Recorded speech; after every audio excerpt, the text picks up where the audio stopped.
साध्या सोप्या पद्धतीने करणार आहे भरलं मसाला वांग. हे वांग खायला खूप टेस्टी लागतं. नमस्कार, मी आशा किचनमध्ये आपलं सर्वांचं स्वागत आहे. आज आपण बनवणार आहोत सगळ्यांच्या आवडीचं असं भरलं मसाला वांग. चला रेसिपीला सुरुवात करूया. त्यासाठी सगळ्यात पहिलं अगोदर घ्यायचे आहेत शेंगदाणे, आणि शेंगदाणे आपल्याला कमी गॅसवरती चांगलं खरपूस भाजून घ्यायचे आहेत. आता शेंगदाणे बऱ्यापैकी भाजत आलेले आहेत. आता याच्यात घालायचे आपण खिसून घेतलेलं खोबरं. पावटे इतकं मी खोबरं खिसून घेतलेलं आहे, आणि खोबरं आपल्याला तांबूस रंग येईपर्यंत भाजून घ्यायचं आहे. आता आपलं खोबरं भाजते तोपर्यंत याच्यामध्ये घालायचं 1 चमचा तीळ. तीळ पण असं चांगलं भाजून घ्यायचे आहेत. आता आपले शेंगदाणे खोबरं तीळ चांगलं भाजलेले आहेत. आता हे सगळं एका प्लेटमध्ये काढून घ्यायचं आहे आणि थंड होऊन द्यायचं आहे. ही भाजी करायला अगदी साधी सोपी आहे, खायला तेवढीच टेस्टी लागते.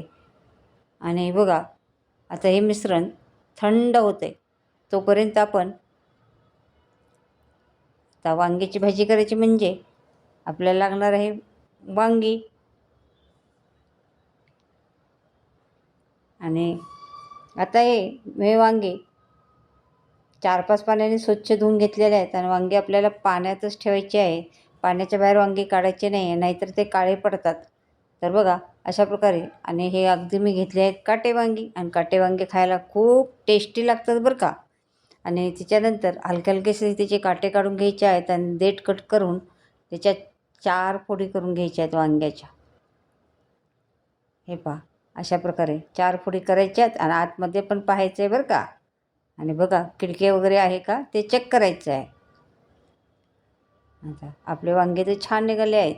तर चला अशा प्रकारे मी सारे वांगे कट करून घेणार आहे, आणि थोडंसं बोटाच्या साहाय्याने थोडंसं मीठ असे देठापर्यंत लावणार आहे, कारण याच्यामुळं वांग्याला अशी टेस्ट खूप छान येते. हलकंसं मीठ लावून घ्यायचं आहे, आणि ते पुन्हा पाण्यातच ठेवायचे आहेत.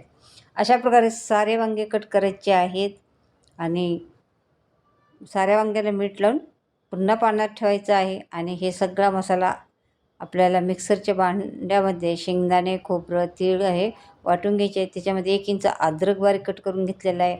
10 ते 12 लसणाच्या पाकळ्या घेतलेल्या आहेत, त्या घालायच्या आहेत.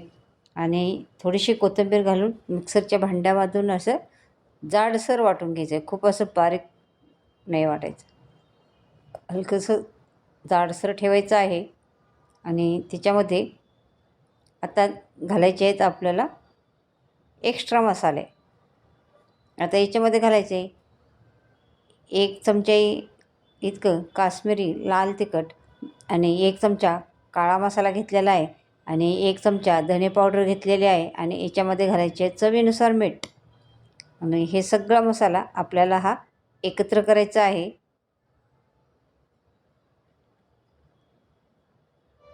आणि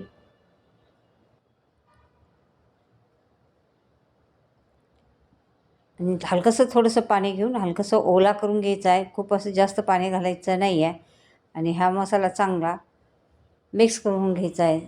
सगळे मसाला असा चांगला एकजीव करायचा आहे, आणि हा मसाला आपल्याला वांग्यामध्ये भरून घ्यायचा आहे.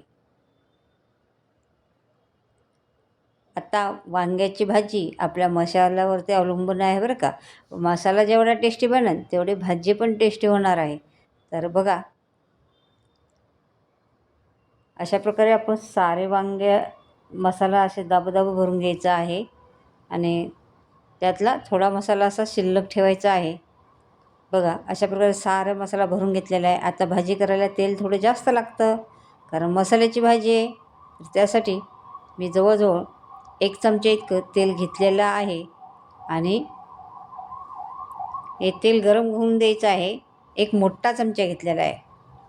आता तेल गरम होऊन झालेलं आहे, त्याच्यामध्ये घालायचं आहे मसाला भरलेले वांगे, आणि वांगे चांगली तेलामध्ये परतून घ्यायचे आहेत.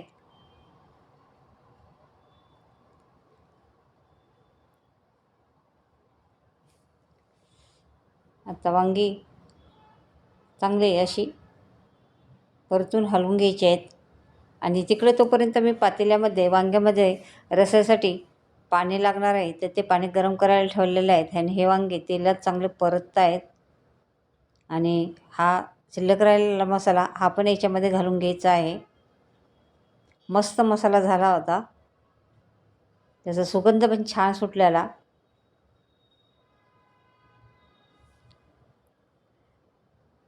आता जेवढं आपल्याला या रस्याला पाणी लागणार आहे तेवढं पाणी याच्यामध्ये घालायचं आहे. वांगे शिजायला पण पाणी लागतं आणि रस्सा तुम्हाला किती पाहिजे त्याप्रमाणे आपल्याला हे पाणी गरम करून घालायचं आहे. कधी पण तुम्ही वांग्याची भाजी करताना तुम्हाला पाणी गरम करूनच घालायचं आहे. तर बघा, अशा प्रकारे आपण पाणी घातले. आता भाजी आटून दिली आहे, उकळून येऊन त्याला कमी गॅसवरती वांगे शिजेपर्यंत भाजी आटून दिलेली आहे. आणि बघा भाजीला कलर किती छान झालेला आहे. तर आपली वांग्याची भाजी अशी मस्त चमचमीत मसाला वांग्याची भाजी तयार झालेली आहे. ही वांग्याची भाजी तुम्ही भाकरीबरोबर खाऊ शकता, चपातीबरोबर खाऊ शकता किंवा भाताबरोबर खाऊ शकता. ही भाजी खायला खूप टेस्टी लागते. तर अशा प्रकारे ही वांग्याची भाजी तुम्ही नक्की करून बघा. अगदी करायला साधी सोपी आहे, खायला तेवढीच टेस्टी आहे आणि झटपट अगदी साध्यासुध्या मसाल्यामध्ये आपण ही झटपट वांग्याची भाजी बनवून तयार केलेली आहे. तर ही भाजी तुम्ही नक्की बनवा. आशाच किचन चॅनलवर नवीन असाल तर चॅनलला सबस्क्राईब करा, रेसिपीला लाईक करा. पुन्हा भेटणार आहोत आपण नवीन नवीन रेसिपी घेऊन. तोपर्यंत तुम्हा सगळ्यांना बाय बाय.